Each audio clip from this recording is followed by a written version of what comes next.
Hey everyone, this is Jack speaking.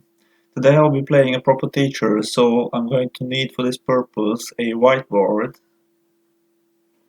a little bit small but it will do the trick, a screw gun, a level. Sorry, I forget this is a finance channel, so let's skip the building work.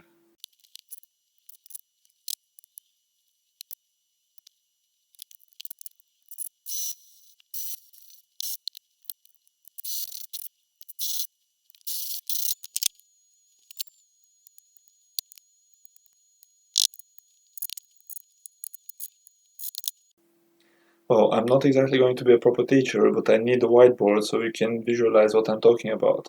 I was going to order a bigger one, but by the time it arrives I'll be done with the video ready anyway. Jack, take that chewing gum out or I'm sending you to the principal. Okay, so I was asked how do I trade quite a lot of times. I used to hide it because I didn't want everybody else to start doing the same thing, but now I have a reason to share it and I'm not that selfish anymore. I will be more than happy knowing that I helped you achieve any success whatsoever. But before this, please hit that like button because it helps me tremendously to build the channel. Over the years, I realized that markets cannot be predicted, so I came up with a purely mathematical strategy that doesn't care about any news or the instrument which you're trading or which president got a deadly disease, thanks to which magically the oil prices went 5% down. Or that same president posting something unpleasant on Twitter about Amazon and eBay, after which tweet both companies lost 10-20% for the day itself. It is worth mentioning that with my strategy, it will be much more profitable if you trade an instrument which consistently goes up in price than such which is in the same price range over a long period of time or even going down. If it consistently goes down, it will take you a long time to be back on your money, let alone make a profit, but until this instrument exists, you will keep generating more and more of it. Jack, wake up mate. Focus here, we're not on a holiday. First of all, you need an instrument which can split on as many small parts as possible with the funds you have available. This means that if you want to trade Amazon and your broker doesn't give you the opportunity to buy fractional shares, you'll need an incredibly high amount of money for this strategy to actually work. For a very small amount of money to trade with, cryptocurrencies would be the best option because you can split each order to a very small chunk from your entire portfolio.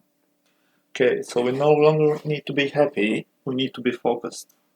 Okay, let's say hypothetically you decided to use this strategy and trade a cryptocurrency called Z. The current price of 1 unit of Z is 1 British pound, and your entire portfolio is 1000 British pounds. Jack, how about you repeat what I just said? Now I need you to buy 500 pounds worth of Z, which at a price of £1 each is 500 Z. With these 500 Z, I want you to split them up on 100 orders of 5 Z each, with a distance 1 to 2% between the orders, like this. 5 Z on price 102, 5 Z on price 104, 5 Z on price 106, and carry on like this until you reach the price of £2 each. Then carry on like this, because if you carry on the way you did, every order is going to go below 1% distance from the order before. 5Z on 204, 5Z on 208, 5Z on 212, until your 100th order finally reaches the price of £4 per 1Z. Now what you do with the other £500? You do the exact same thing down, but instead you set buy orders to execute lower than the current price of £1 per Z. So you split them on 100 orders, which is £5 per order, and you set £5 on 99 pence per Z, £5 on 98 pence per Z, £5 on 97 pence per Z, and you carry on like this until you reach the price of 25 pence per Z. If you wonder why at 25 pence, it's because I started dividing it at a price of 50 pence per Z on half pence between the orders, because otherwise this would have exceeded the 2% distance between the orders. Let's say it's day one of your trading and you just set all of your orders in place. If the price of Z goes up to £1 and 2 pence per unit, you would have just sold your first sell order. This will probably leave you with about £5 and 5 pence to set back exactly at £1 per Z. If the price goes back down to £1, you would have £5 and 5 pence worth of Z next time it executes. If this same movement of the market happens, let's say 10 times for the day, your order at £1 per Z would be 10% bigger or a little bit more than what it was originally in the beginning of that day. But I would recommend you to split these 10% on the following, let's say, 50 orders, so you can make things a little bit more equal. But the strategy is yours, so you can modify it any way you like. Let's say 30 days from trading your Z, the price went up by 50%, and in the meantime, you managed to inflate the orders under with 10% each, although this would be splitting the gains on 125 orders total. Now it's time to start thinking about extending the trading range up so the market doesn't go out of your trading range, because this is the one thing you should never let happen.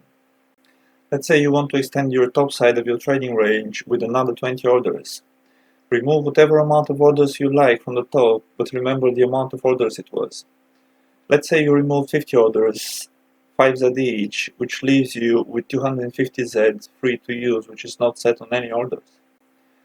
Now divide the 250 Z on 70, which is the 20 new orders plus the 50 orders which was already there, and you get 3.57 Z on each new order. The next thing you need to do is work your way up instead of down as you did so far, because you don't want to end up at a point where you can no longer divide the orders above, because they're the minimum required to be traded.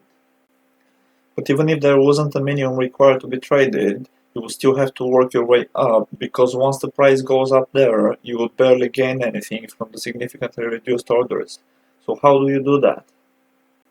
Let's say you just sold the order at £1 and 50 pence per Z. Let's say that left you with £5 and 55 pence, which then you set back at the price of £1 and 48 pence. But this time, when the price goes down and you buy the new quantity, you don't set it to sell all at £1 and 50 pence, you only set what you previously sold there. The small amount of Z, which you just gained from the last two transactions, you move to the next order up, which is at 150Q, or to the top order. You can move anywhere you like above the current price, but make sure with every next gain quantity you support the orders above instead of below as you used to do. At some point you'll manage to make all of the orders above the current price 5Z each as they used to be, or maybe even more, but it depends what you're trying to achieve.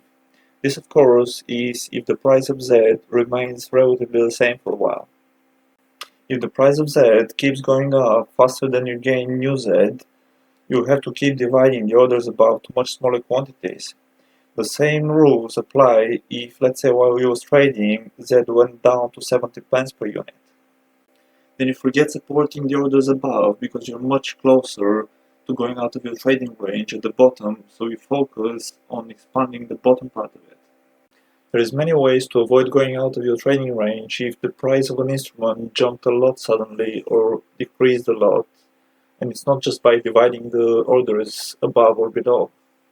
You can also move orders on longer distance on the edge, like 5% from each other or even longer if you have no choice.